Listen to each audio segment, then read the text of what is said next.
네, 여러분 안녕하세요. 사회통계학 김중백입니다. 오늘은 이제 12주 차, 이번 학기가 15주로 구성되어 있는데 12주 차가 시작이 되었습니다. 이제는 학기가 점차 이제 막바지로 접어드는 그런 기간이 되어버린 것 같아요. 물론 우리 사회통계학은 제가 인클래스 수업을 진행을 할 때에도 사실은 거의 끝까지 수업을 진행하는 수업 가운데 하나였어요. 많은 수업들이 보통 이제 맨 끝에 2, 3주는 학생들의 발표와 뭐 토론 내지는 뭐 한 학기를 정리하는 그런 것으로 2, 3주를 끝에 많이 시간을 보내기 마련인데 아무래도 이 과목은 뭐 지식 전달의 부분이 워낙 큰 부분이다 보니까 큰 수업이다 보니까 거의 끝까지 수업을 진행하는 것이 과거에도 통례였고, 꼭 우리 학교의 우리 학과만 아니더라도 이 사회통계학이라는 과목 자체는 거의 어느 학과의 어떤 교수님이 가르치시더라도 끝까지 내용을 진행할 수밖에 없는 그런 과목의 특성은 좀 가지고 있구나라고 여러분들이 생각을 해주셨으면 좋을 것 같습니다. 그래서 사실 다른 과목에 비해서 이제 끝까지 집중을 해야 되기 때문에 조금 힘들다는 느낌이 드실 수도 있어요. 더구나 뭐 입장을 바꿔놓고 생각해봐도 앞에서 교수가 이렇게 직접 면대면으로 비말을 튕겨가면서 강의하는 것이 아니라 온라인으로 듣는다는 것은 굉장히 편리하고 좋으면서도 불구하고 동시에 여러분들에게는 좀 집중력을 떨어뜨릴 수밖에 없는 그런 환경이란 것은 저도 잘 이해하고 있습니다. 사실 저도 이 사회통계학을 가르치면서 저 스스로 좀 나아지기 위해서 더 많이 공부를 하기 위해서 온라인에 있는 몇몇 무료 강의들을 청해서 들어보기도 하고 했는데 이게 어렵더라고요. 이게 정신 집중을 한다는 것이 어렵고 저도 뭐 파이썬이나 이런 걸 배우기 위해서 온라인 무료 강의를 들어봤는데도 자꾸 이제 영혼 없이 듣게 되고 그런 부분은 분명히 있는 것 같아요. 있는 것 같아서 여러분들의 노고와 뭐 이런 힘든 부분은 충분히 이해를 합니다. 근데 워낙 이번 학기는 좀 독특한 학기이고요. 뭐 우리나라의 대부분의 인구, 더 나아가서 우리나라뿐만 아니라 전 세계의 수많은 사람들이 이 코로나19로 인해서 큰 고통을 받고 있고 지금까지 정말로 아무렇지도 않게 정상적으로 생각했던 삶의 양태들이 변하고 있음을 지금 뼈저리게 느끼고 있을 겁니다. 그래서 어찌 보면은 굉장히 큰 전환기가 될 수 있기도 하고 우리의 삶을 다시 좀 되돌아보는 너무나도 당연하게 생각했던 것에 대한 고마움을 다시 한번 깨닫게 되는 그런 기회가 되지 않나 싶어요. 여러분들도 힘들겠지만 약 3주 정도에서 4주 정도 남은 이번 학기 잘 마무리해서 그래도 어찌되었건 여러분들의 인생에서 차지할 8번의 대학교 학기 가운데 하나이고 이번에 한번 지나가면 더 이상은 돌아오질 않을 2020학년도 1학기라는 점을 잘 염두에 두셔서 끝까지 최선을 다해 주시면 좋겠습니다. 더구나 이 사회통계학 같은 경우는 워낙 이 사회과학을 전공하는 사람들에게는 기초적인 과목인 동시에 세상을 바라보는 일종의 새로운 세계관을 전달하는 과목이기도 하기 때문에 여러분들이 사회통계학을 단순히 지식의 습득으로만 바라보시지 말고 세상을 바라보는 새로운 시각, 렌즈의 관점에서 바라봐 주시면 감사하겠습니다. 네, 오늘은 챕터 9의 선형회계 방정식을 앞에서부터 차근차근히 조금 말씀을 드리려고 해요. 그래서 우리가 지난 시간에 이 부분에 대해서 말씀을 드렸었어요. 즉,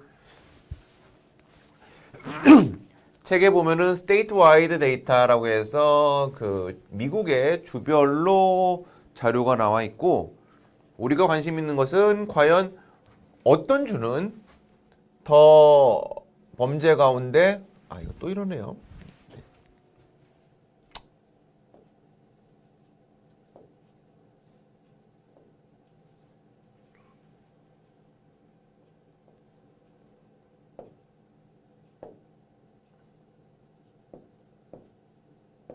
네. 제가 좀 길지도 않은 발을 자꾸 이렇게 하다 보니까 좀 이렇게 되는 것 같아요. 자, 주별로 이제 범죄에서 차지하는 이 살인의 비율이 어느 정도가 차이가 있을까?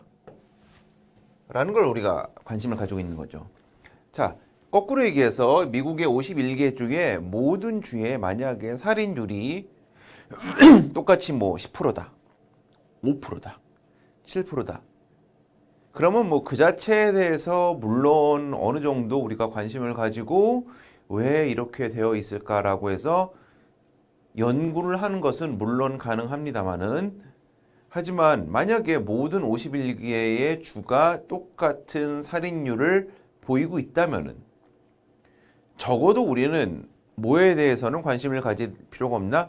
왜 A란 주와 B란 주, 예를 들어서 워싱턴주와 캘리포니아주, 텍사스주와 뉴욕주 간의 차이가 있는지를 살펴볼 필요는 없는 거죠. 즉 사회과학에서는 기본적으로 변수, 즉 우리가 여러 번 말씀드렸죠. 베리어블이 있을 때 우리가 관심을 가지고 공부를 하게 되는 거예요. 여기서 베리어블이란 것은 뭐 그때도 말씀드렸지만 베리에서 시작돼서 다르게 표현하면은 어떤 특성인데 그 특성이 뭐를 포함하고 있냐? 그 안에서의 변이, 즉 베리에이션을 포함하고 있을 때 우리가 베리어블이라고 하는 거죠. 변수라고 하는 거죠.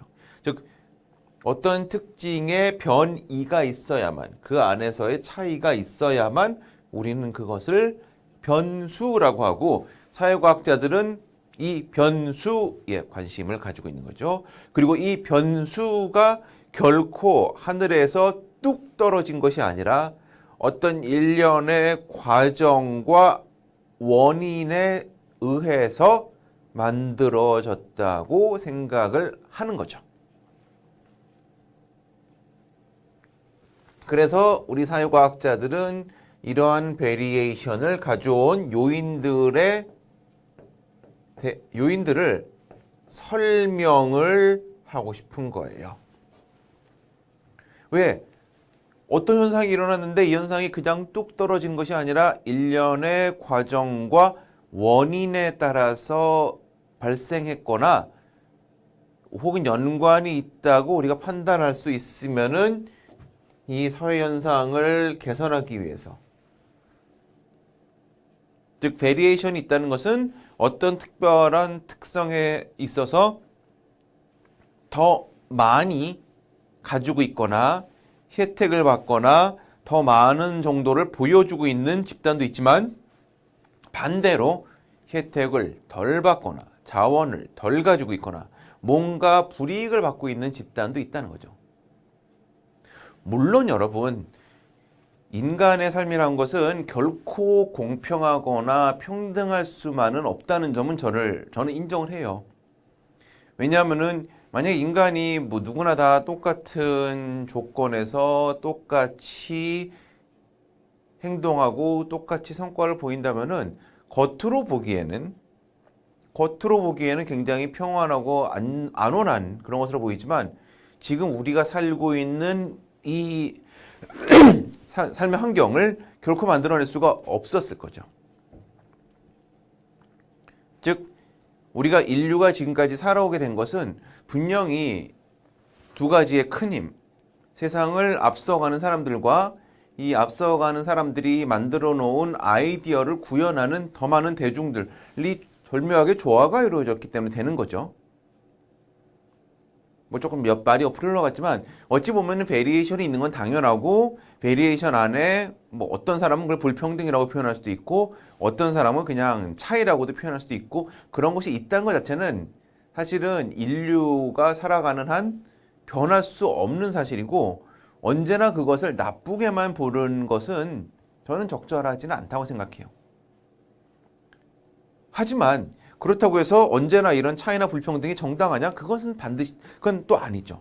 왜냐하면은 인간이나 우리가 어떤 능력의 차이가 있을 수는 있지만 그 능력의 차이가 곧 그 사람의 그 사람이 사회에서 응당히 누려야 할 지위나 자원이 결핍이나 부족을 정당하게 하는 언제나 원인이 되는 것은 아니고요.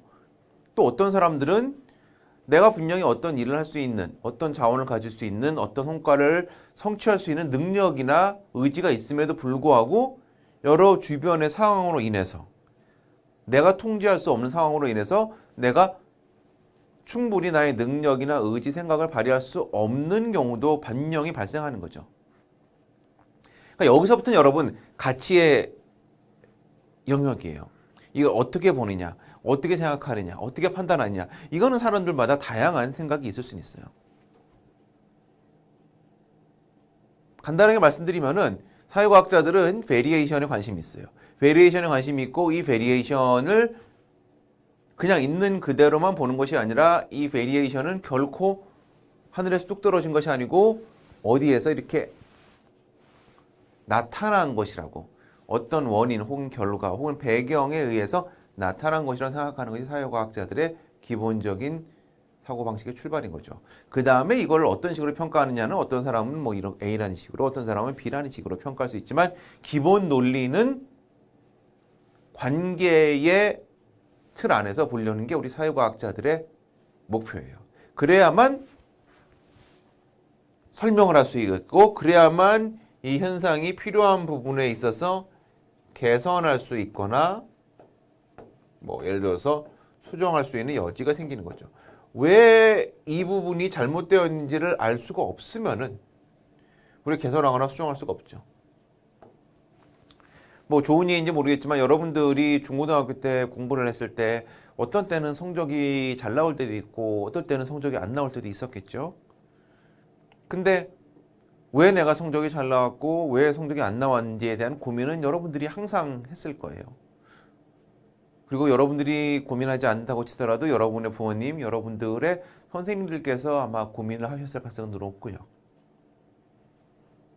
누구나 다 공부를 잘해야 되는 것도 아니고 공부를 잘할 수 있는 것도 아니지만 최소한 내가 왜 이상한 게 있는지에 대해서 원인을 분석하고 상황을 이해하려는 노력은 반드시 필요한 거죠. 이 역시 그런 컨셉으로 보시면 되는 거예요.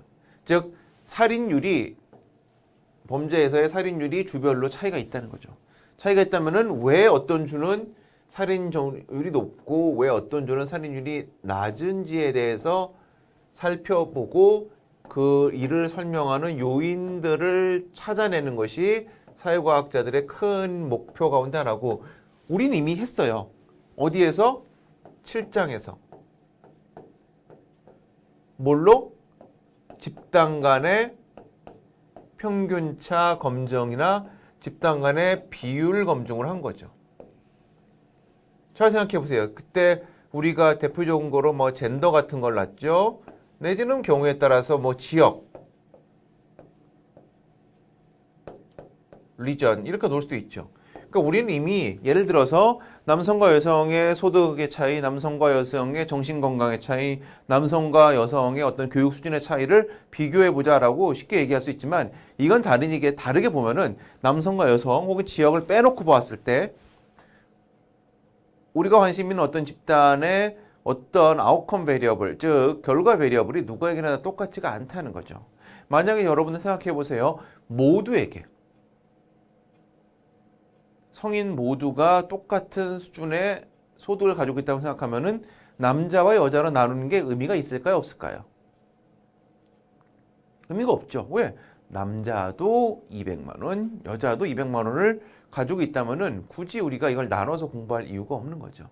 하지만 예를 들어서 남자가 250, 여자가 150을 가지고 있다면은 이거는 뭔가 분명히 이런 250만 원과 150만 원의 차이를 가지고 온 원인이 있을 거고, 이 원인 가운데서 생물학적으로, 즉 이미 태어날 때부터 어느 정도 결정되어 있는 요인도 물론 있을 수도 있겠지만 우리 사회과학자들은 거기에 관심을 가지기보다는 우리가 사회적으로 성장하면서 배태되는, 우리가 보통 인베디드 된다고 표현하죠.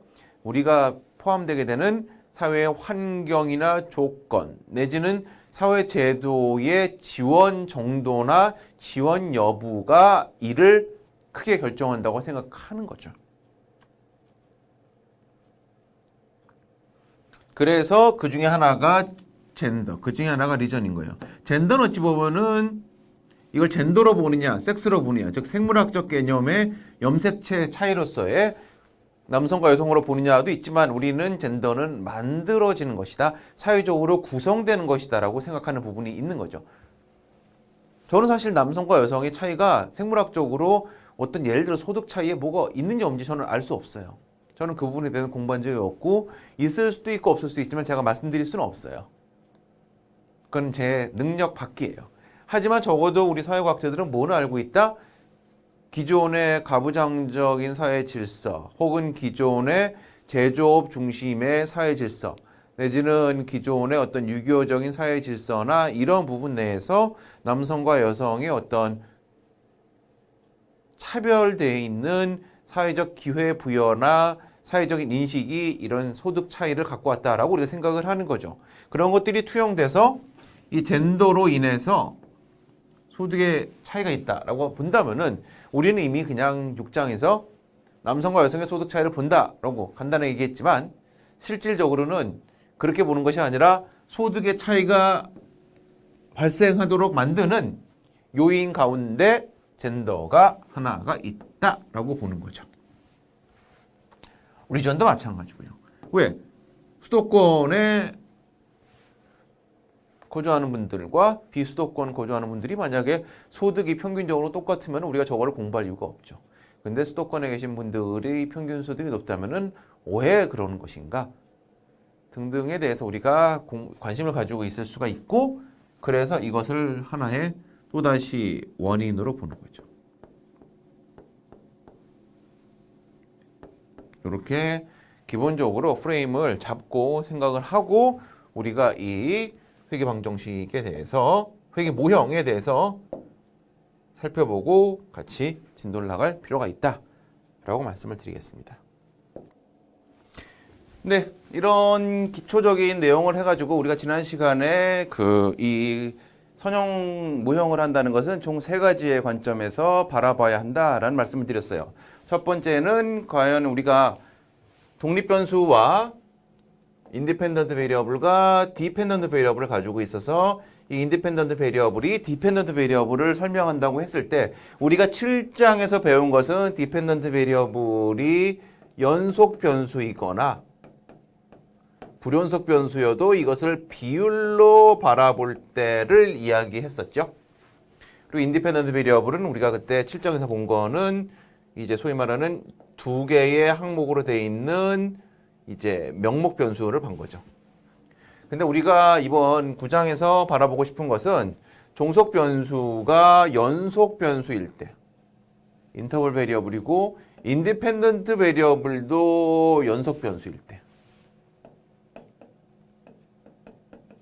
왜냐하면 종속 변수가 독립 변수가 2개의 항목으로 된 것은 우리가 이미 살펴봤다는 거죠. 이번에는 연속 변수인 것을 연속 변수가 설명하는 이 관계를 우리가 살펴보고 싶은 거예요. 그렇게 해서 이 관계를 총 3가지의 관점에서 살펴보겠다는 거죠. 첫 번째는 과연 이 관계가 존재하는지, 즉 독립 변수의 변화에 따른 종속 변수의 변화가 존재하는지를 보는 거고 이거를 뭘로 보겠다? 두 변수의 관계를 뭘로? linear, 선형으로 보겠다는 거죠. 자, 두 번째는 그 다음에 좋습니다. 관계가 있다고 가정을 해볼게요. 그럼 이러한 관계가 과연 appear among population 어디에서도 보이냐? 모집단에서도 보이냐를 보겠다는 거죠. 세 번째, 그 다음에 이 두 관계를 만약에 우리가 설정한다면은 이 두 관계를 뭘로? linear association으로 설정을 한다 그러면은 과연 이 두 관계를 설명하는 이 linear association이 얼만큼 잘 설명하는지. 예를 들어서 이제 요거를 봤을 때 우리가 만약에 poverty rate가 moderate를 설명을 한다고 우리가 만약에 이야기를 하고 우리가 만약에 이것을 연구 문제로 설정한다면은 이것을 뭘로 보고 싶다? linear relationship으로 보고 싶다는 거죠. 즉 선형 관계로 보고 싶은데 이렇게 본 선형 관계가 과연 얼만큼 잘 두 변수의 관계를 설명할 수 있을지를 보겠다는 거죠. 그래서 이 결국은 구장을 공부하거나 하면 여러분들은 이 세 개의 개념에 대해서 이해를 할 수 있고 이해를 해야만 한다라는 게 지금 드리고 싶은 말씀이에요. 자, 페이지 넘어가 볼게요.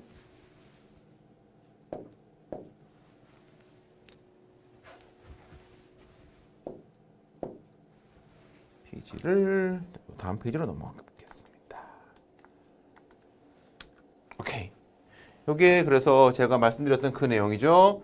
즉, we investigate whether an association exists. 관계가 존재하는지. 그리고 이 관계가 존재하는 것은 다르게 표현하면은 어떤 관계로서 리니어 관계로서 존재하는지를 보고 싶은 거고요. 두 번째는 we study the strengths of their association. 즉, 이 관계가 얼만큼 모형의 적합성이 높은지를 보고 싶은 거예요. 세 번째는 we estimate 벌써 추론한다는 얘기가 나오죠. regression equation 다르게 표현하면은 이것이 얼만큼 일반화 혹은 이론화 될 수 있는지 뭐에 따라서 이것이 모집단에서도 보일 수 있는 것인지에 따라 가지고 하는 거다라고 생각하시면 될 것 같아요. 그러면 요 다음 페이지로 넘어가면은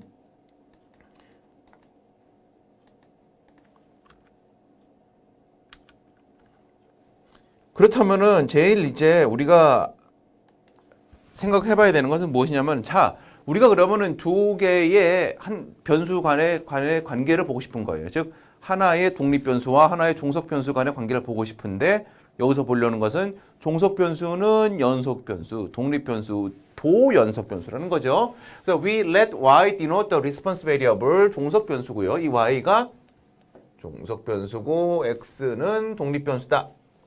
라고 했을 때 we analyze how values of y tend to change from one subset of the population to another as defined by the values of x. 다르게 표현하면은 과연 샘플에 우리가 뽑았을 때 얼만큼 x에 따라서 y가 변하는지를 설정하고 싶다는 거죠. 그리고 이거를 뭘로? 리니어. 선형으로 설정하고 싶다는 거죠. 그리고 핵심적인 게 뭐가 나오냐면 리니어 펑션이라는 게 나와요. 리니어 펑션. 펑션이 우리나라 말은 뭘까요? 기능일 수도 있지만 다르게 표현하면 펑션은 함수죠. 함수. 색깔을 좀 바꿔봐야겠네요. 여기 다 이제 파란색으로 돼 있어서 빨간색, 정열적인 빨간색으로 바꿉니다. 함수라는 거죠. 즉 함수라는 것은 뭐예요, 여러분? 여러분들 요즘은 아마 그런 식으로 초등학교 때 안 배우는 것 같은데 저는 사실 우리 과에서 나이가 많은 교수는 아니지만 저까지는 그래도 이제 국민학교 세대죠. 소위 말하는. 그래서 국민학교 때 저희가 함수의 개념을 배웠어요. 근데 어떻게 배웠냐? 이런 식으로 배웠어요.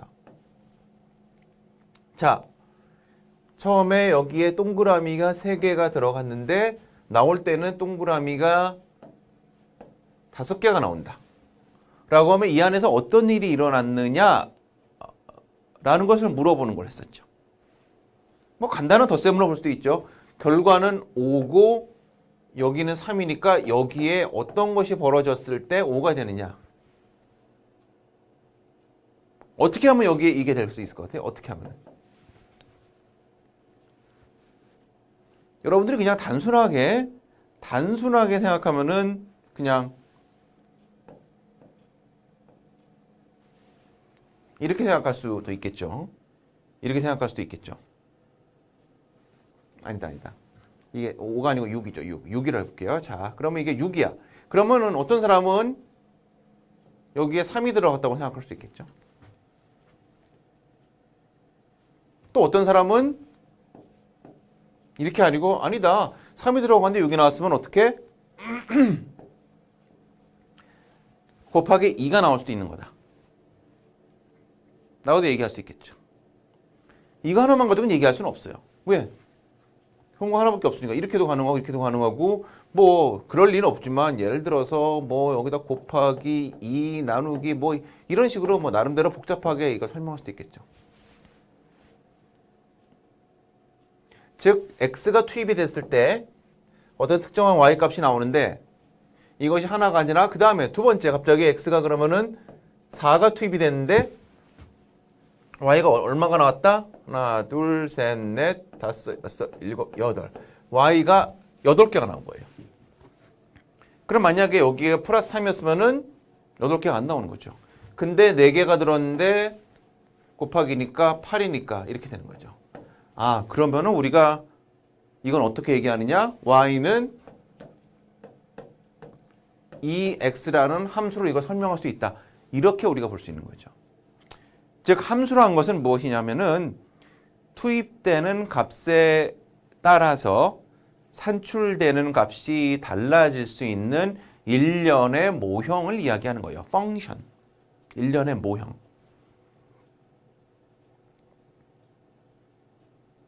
그리고 그 일련의 모형 가운데서 가장 기본이 되고 가장 단순한 것, 우리가 가장 직관적으로 알 수 있는 것이 바로 뭐다? 이 리니어 펑션이죠. 선형 관계죠. 선형 관계는 무슨 얘기냐? 이따가 다음 페이지에도 보겠지만 즉 쉽게 표현해서 이거를 x축이라고, 즉 원인 변수 explanatory variable, 이것은 결과 변수 dependent variable라고 했을 때 x의 변화에 따라서 y의 변화가 어떻게? 일정하게, 즉 이렇게 여러분들이 배웠죠. x의 변화분에 y의 변화분이 일정하게 변화되는 것을 우리는 뭐라고 얘기한다? 선형 함수라고 그러죠. 즉 변화는 두 변수의 관계를 설명할 수 있는 최고로 간단한 형태가 바로 이 선형의 함수인 거예요. 즉 y equal 우리가 어떻게 알고 있다? y equal a plus bx로 표현하는 것. 이건 express observations on y as a linear function of observations on x. 그래서 이렇게 선형 함수로 되면은 이거는 두 가지의 요소를 가지고 있는 거죠. 첫 번째는 slope, 우리나라 말로는 기울기, b 혹은 베타라고 표현하고요. 그다음에 y intercept, 절편. 왜 절편이라고 표현하는지 모르겠어요. 저는 절편은 이제 먹는 것만 알고 있어가지고, 근데 뭐 절편이라고 표현할 수도 있고 가끔씩 우리가 어떻게도 표현하냐, 이거를 상수라고도 표현해요.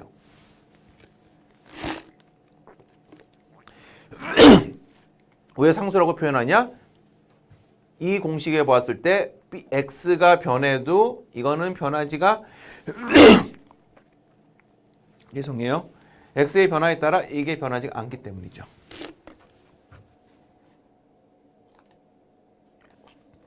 아, 네, 죄송합니다. 네, 죄송합니다. 제가 아침에 목이 조금 메어가지고 좀 그랬어요. 그래서 이 선형 함수는 이렇게 두 개로 표현된다는 거죠. 즉 y equal a plus bx로 표현된다는 거죠. The point on the y-axis of x equals 0, so the line has height alpha at the point of the intersection of the y. 뭐 좀 복잡하게 좀 표현되어 있는데 그냥 간단하게 이렇게 보시면 돼요. 아까 제가 그린 것처럼 뭐다? 기울기는 y equal a plus bx로 했을 때 기울기는 뭐야겠어요? 여러분들이 잘 알다시피 x의 변화, 즉 델타 x분의 y의 변화, 델타 y는 거죠. 뭐 다르게 표현하면은 x2 마이너스 x1분의 y2 마이너스 y1 뭐 이런 식으로 볼 수 있겠죠. 두 개의 점을 따져가지고. 그것이 x값의 변화에 따라서 일정하다라고 우리가 보는 거죠. 일정하다. 그러면 절편은 뭐겠어요? 컨스턴트는 x가 뭐일 때 값일까요? 이 a 값은 바로 x가 0일 때의 값이죠. b가 뭐건, 슬로프가 뭐건 x가 0일 때의 y의 값이 바로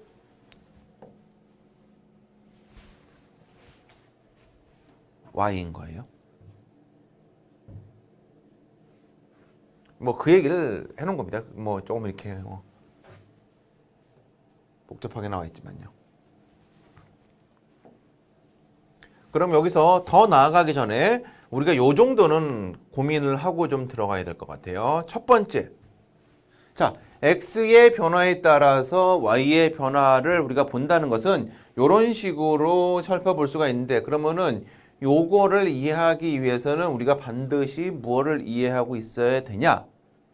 x와 y의 무엇을 이해하고 있어야 되냐? 유닛을 이해하고 있어야 돼요.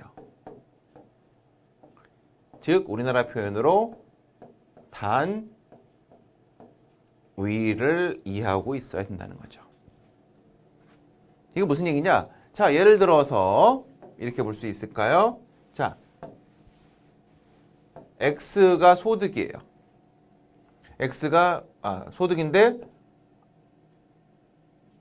그 집안 가정, 그러니까 아버지의 소득이죠. 예를 들어서. 그 다음에 Y가 뭐로 치자면은 예를 들어서 최종 자녀의 최종 학력 연수라고 만약에 해볼게요. 다르게 표현하면 뭐냐? 부의 소득이 늘어남에 따라서 변함에 따라서 자녀의 최종 학력 연수가 어떻게 변하는지를 선형 모형으로 보고 싶다고 우리가 연구 문제를 한번 제시해 봤어요. 제시해 봤을 때 만약에 예를 들어서 뭐 일반적으로 이렇게 가능성이 높겠죠. 뭐 아버지의 소득이 높으면은 뭐 이렇게 가는 게 높겠죠. 여러 가능성이 많을 거예요. 물론 뭐 이게 정확하다는 얘기는 아니지만 한번 이게 가정을 해보는 거죠. 그러면은 저기에서 봤을 때 자, 이 기울기를 구하고 싶은 거예요. 이게 바로 슬로프죠. 이게 바로 이게 B죠. 요거 분의 요거. 즉 만약에 요게 X 델타고 요게 Y 델타면은 요 B는 어떻게 구하냐? 델타 X분의 델타 Y. 즉 이 델타라는 표현은 X의 변화분을 이야기하는데요.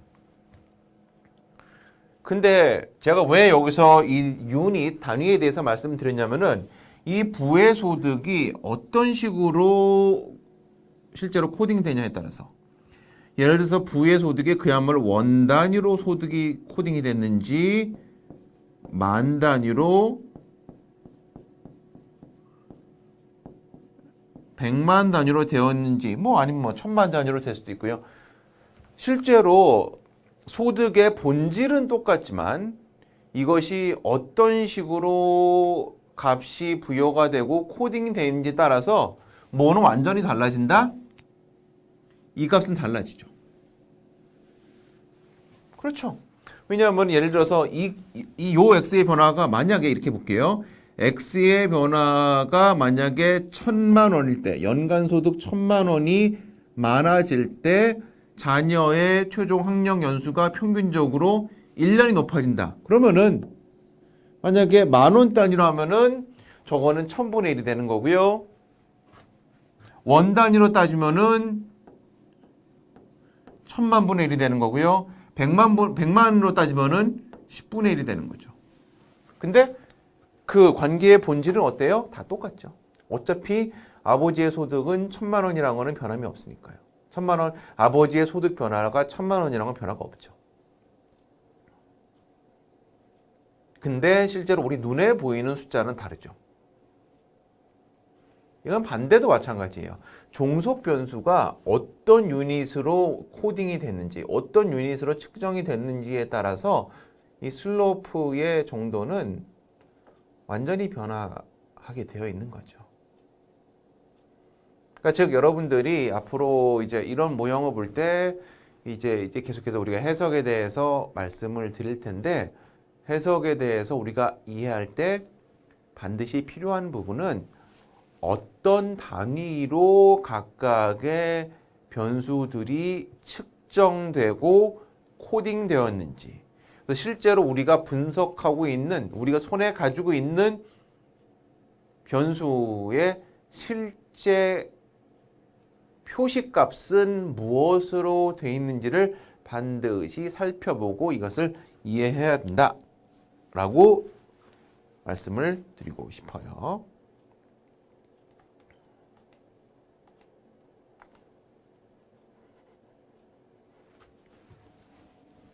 네. 그 내용이 들어간 게 여기죠. 그 내용이 들어간 게 요거예요. 그래서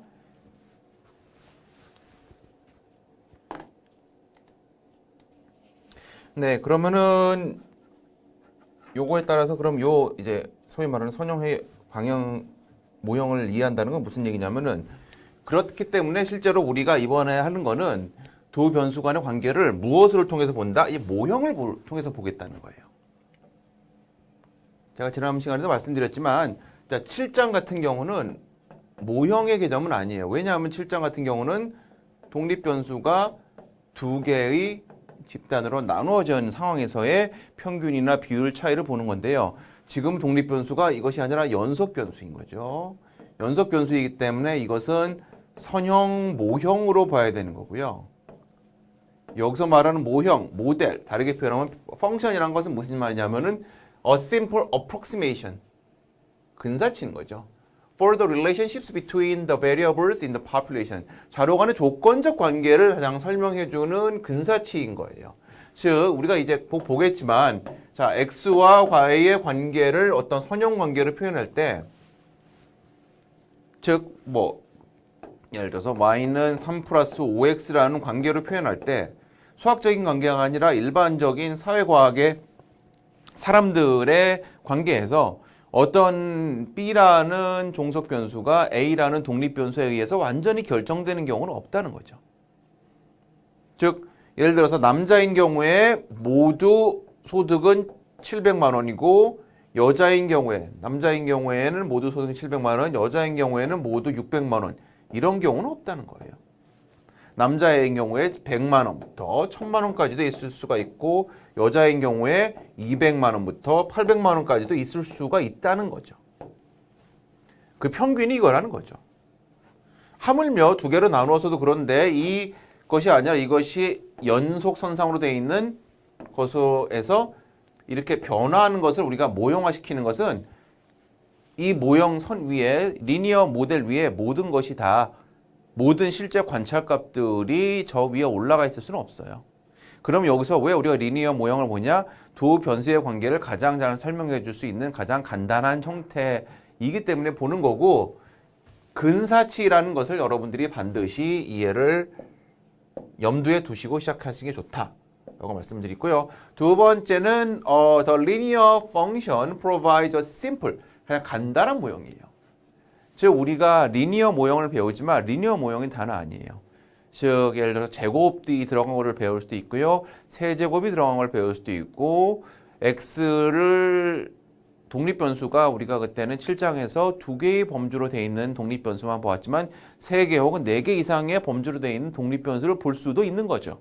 다만 여기서는 가장 간단한 리니어 펑션만 일단은 학부생 수준에서는 보겠다. 이런 의미로 여러분들이 이해하시면 될 것 같아요. 그 다음에 the better this predictions tend 이만 어떤 모형이 좋다라는 것은 과연 어떤 의미냐라는 것을 우리가 나중에 판단해야 되는데 그러면 결국적으로 어떤 의미냐면은 쉽게 표현해서 이런 의미가 나중에 우리가 볼 거란 거죠. 아직은 제가 구체적으로 말씀 안 드리겠지만 어떤 선형 모형이 있었을 때 가장 좋은 모형은 어떨까요? 최대한 실제 관찰치가 이 선형 모형 근처에 있으면 제일 좋겠죠. 물론 이 선형 모형 위에 있으면 제일 좋겠지만 실제로는 이 위에 있다기보다도 저 선형 모형에 가장 근접하게 관찰치가 있으면 제일 좋은 모형이겠죠.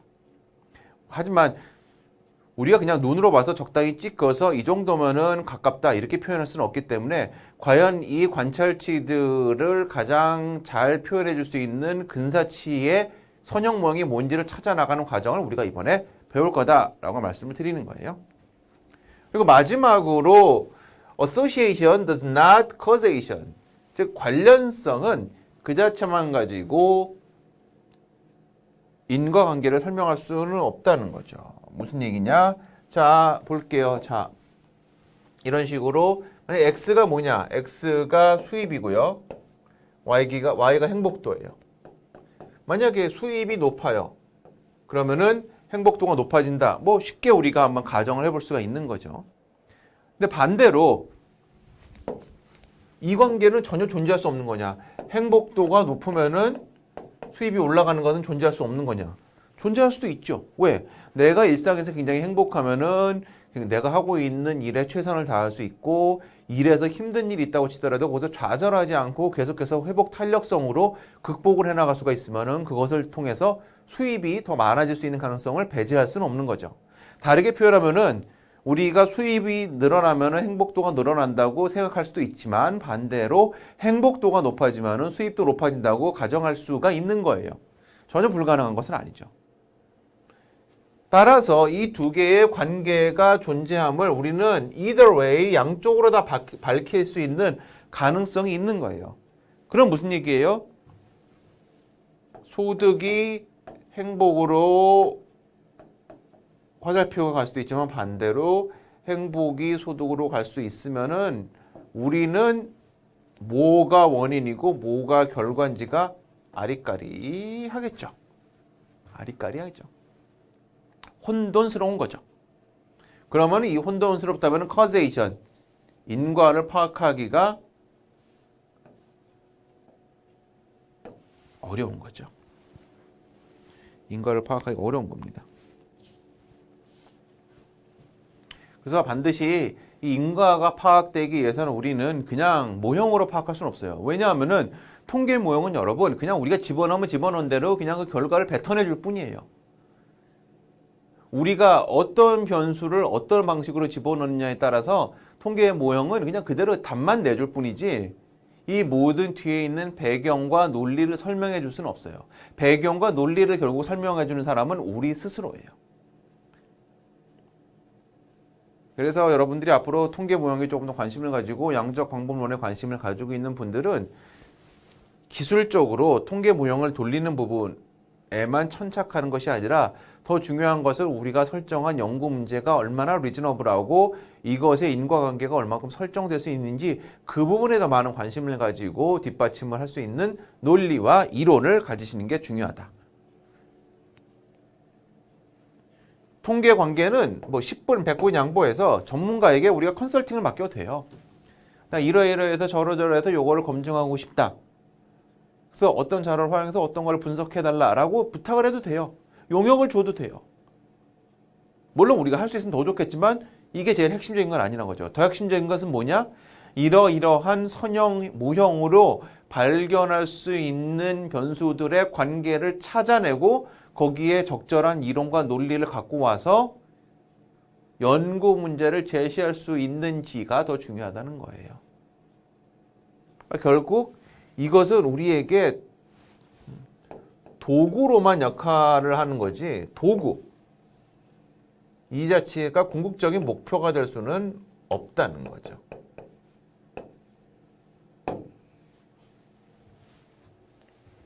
조금 잔인하게 들리시겠지만 똑같은 칼이 명장 요리사한테 갈 때랑 범죄자한테 갈 때 너무나도 다르게 사용되는 거죠. 이것도 마찬가지예요. 똑같은 통계 모형이 회귀의 논리를 이해하고 독립변수와 종속변수의 관계, 인과성을 이해하고 있는 사람한테 가면은 최고의 사회과학적 분석 툴이 되지만 반대로 논리가 없고 이론이 없고 인과관계에 대해서 이해를 하지 못하고 있는 사람한테 가면은 그야말로 의미 없거나 오용되는 툴로 사용될 수가 있다. 이 부분에 대해서 여러분들이 생각을 좀 해주시면 좋겠어요.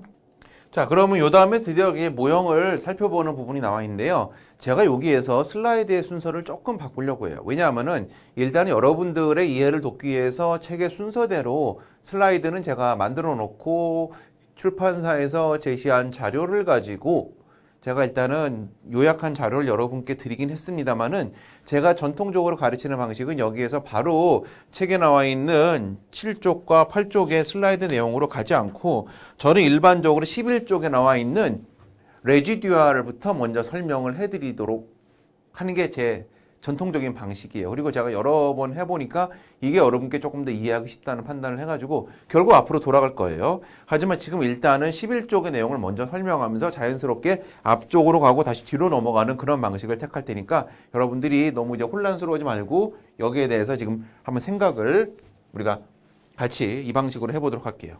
자, 11쪽에 보면은 어떤 내용이 나와 있냐 보면은 11쪽에는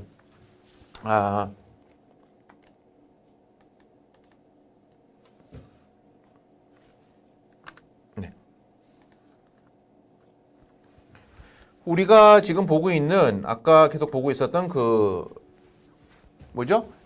가난의 비율과 살인율 사이의 관계를 이렇게 그려봤어요. 가난의 비율을 X축에 그다음에 살인율을 Y축에다 그린 거죠. 그러면 X축이 뭐? independent variable, Y축이 뭐? dependent variable이고요. 언제나 우리는 X의 변화에 따라 Y의 변화를 보고 싶기 때문에 우리는 일반적으로 X축을 여기다 그리죠. 물론 아주 비정상적인 사람은 X축을 딴 데 그릴 수도 있겠지만 우리가 일반적으로 인간의 어떤 논리 구조를 한 것이 왼쪽에서 오른쪽. 왜냐하면 우리가 문자를 그렇게 쓰니까요. 이게 뭐 옳다 그르다 떠나서 우리가 일반적으로 왼쪽에서 오른쪽으로 문자를 쓰기 때문에 사람들은 그걸 훨씬 더 인지적으로 쉽게 이해한다는 거죠. 그 다음에 아래에서 위로 올라가는 것을 우리가 훨씬 더 인지적으로 쉽기 때문에 이렇게 그려놓는 거죠. 그래서 X를 이렇게 하는 거고 다르게 표현하면은 오른쪽으로 가면 갈수록 값이 커지는 아래에서 위로 올라가면 갈수록 값이 커지는 이렇게 우리가 그래프를 그리는 거예요.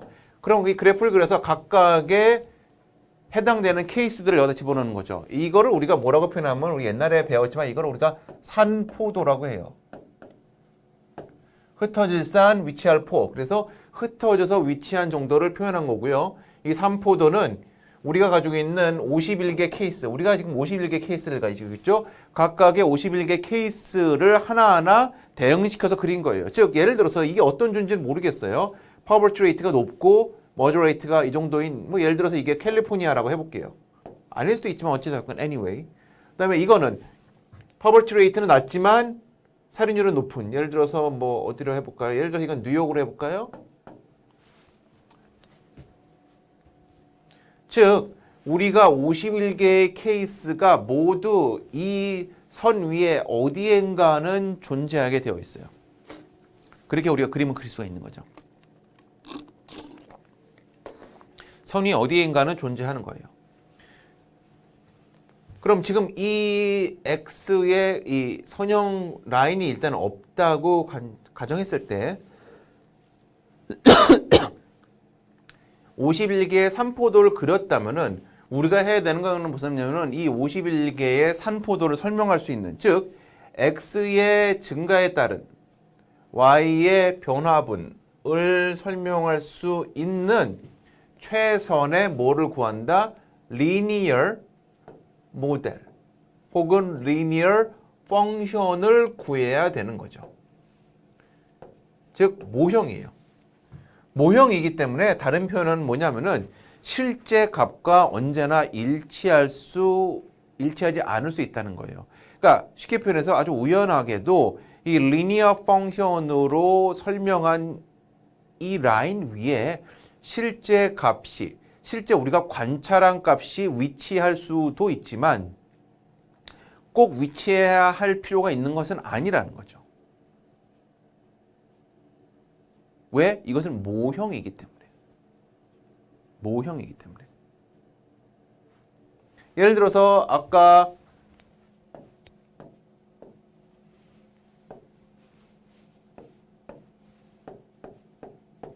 곱하기 2라는 이 모형이 됐을 때 아까 여기 3이 들어가면 6, 4가 들어가면은 8 이렇게 됐지만 만약에 여기에 3이 아니고 3.7, 3.2 이런 값이 들어갈 수 있는 거고 3.2가 들어가면 여기는 만약에 6.4가 되는데 실제로 이런 값은 관찰되지 않는 거지만 이런 값이 들어가면 이런 값이 나올 것이라고 예측할 수가 있는 거죠. 다르게 표현하면은 우리가 여기서 찾아내야 되는 것은 다시 말씀드리지만 리니어 모델, 리니어 펑션이기 때문에 첫 번째 우리가 반드시 알아둬야 되는 것은 우리가 실제로 최상의 모형이라고 제시하는 리니어 펑션 위에 실제 우리가 관찰하고 있는 값들, 예를 들어서 이게 만약에 뉴욕이다, 이게 만약에 캘리포니아다라고 얘기했을 때 이 뉴욕이나 캘리포니아의 값이 뭐 이게 어떻게 그려지는지는 이제 다음 시간에 배우겠지만 실제로 표현된 y equal a 플러스 bx라고 표현된 이 라인 위에 이 값들이 있을 수도 있고 없을 수도 있는 거예요. 잘 보이실지 안 보이실지 모르겠지만 예를 들어서 어떤 애는 정확하게 있어 보여요. 모르겠어요. 하지만 있는 것이 likely 가능은 하지만 not necessarily 맞나요? 스펠링이 necessarily 반드시 그럴 필요는 없다 이런 개념인 거예요. 과연 그렇다면 그러면은 우리가 이 x와 y의 산포도를 가장 잘 설명해주는 선형 모형은 어떻게 구할 수 있냐는 거죠. 지금 결론적으로 이게 모형이 그려져 있지만 사실은 이게 맞을지 이게 맞을지 이게 맞을지 이게 맞을지 1번, 2번, 3번, 4번 중에서 어떤 게 제일 그럼직한, probable한 그리고 어떤 게 제일 이 산포도를 잘 설명해주는 리니어 펑션인지를 우리가 눈으로는 알아볼 방법이 없다는 거죠. 뭐 판단할 수 있겠죠. 야, 내가 보기엔 이게 제일 그럼직해. 아니야. 난 이게 제일 그럼직해. 말이야 밥이야. 말이야 똥이야. 이건 누구나 할 수 있는 거예요. 하지만 과학은 이렇게 하는 것은 아니죠. 우리가 여기서 하는 것은 여기서 찾아내고자 하는 리니어 펑션은 과학적 절차에 의해서 찾아내는 거예요. 즉 엄밀한 증거와 엄밀한 이론에 따라서 찾아내는 거죠. 그냥 눈에 보이기에 대충 저 정도면 제일 근접하겠지 이렇게 찾는 게 아니라는 말씀이에요. 그러면은 어떻게 해서 저거를 찾느냐? 그거는 이제 다음 시간에 말씀을 드리고 간단하게만 말씀드리면은 우리는 어떻게 찾을 거냐라고 하면은 간단하게만 말씀드리면 여기 나와 있는 레지듀얼을 통해서 찾을 거예요. 즉 레지듀얼 우리나라 표현으로 하면은 잔차라고 표현하고요. 잔차라는 것은 표현하면은 실제 여기 나와 있는 the difference between an observed value and the predicted value of the response variable. 즉 쉽게 표현해서 x가 20이라는 값이 있다고 가정했을 때 아니 정확히 말하면 요게 예를 들어서 캘리포니아가 있는데 캘리포니아가 만약에 이걸로는 22고 만약에 이걸로는 만약에 7이라고 만약에 가정했을 때 이 캘리포니아의 이 값과 실제 예측되는 값 리니어 펑션에서의 요 차이가 레지듀얼인데 요 차이가 가장 적은 선들을 찾아내는 게 우리의 목표다라고 먼저 말씀을 드리면서 간단하게 오버뷰를 할 수 있을 것 같아요. 즉 예측값과 실측값 사이의 차이를 최소화시키는 리니어 펑션을 찾아내는 게 우리의 목적이다 라고 말씀을 드릴 수가 있을 것 같습니다. 네, 오늘도 이미 시간이 많이 지나가가지고 이 정도면은 여러분들이 충분히 오늘 수업의 어떤 내용을 이해하시는 데는 어렵진 않을 것 같고요. 제가 조금 선형 모형은 조금 진도를 천천히 나가고 있어요. 왜냐하면은 앞에서 배운 것과는 조금 다른 내용이고 이번 학기가 15주를 풀로 강의를 하는 거기 때문에 보통 같은 경우는 15주를 강의하면은 시험도 있고 여러 가지 뭐 축제도 있고 여러 가지 가지고 조금 이제 수업이 좀 줄어드는 경우가 없지 않지만 이번 학기는 15주를 풀로 하기 때문에 원래 하던 내용들을 전달하는데 좀 여유가 있는 편이에요. 그래서 일단은 조금 더 천천히 나가면서 여러분들이 이해하시기 좋게 지금 진도를 나가고 있으니까 여러분들이 그 점을 감안해서 복습도 열심히 하시고 다음 시간에는 요 11쪽에 잔차의 개념을 가지고 선형 모형을 찾아내는 부분부터 다시 시작을 하도록 하겠습니다. 네, 오늘도 긴 시간 집중해 주셔서 감사드립니다. 고맙습니다.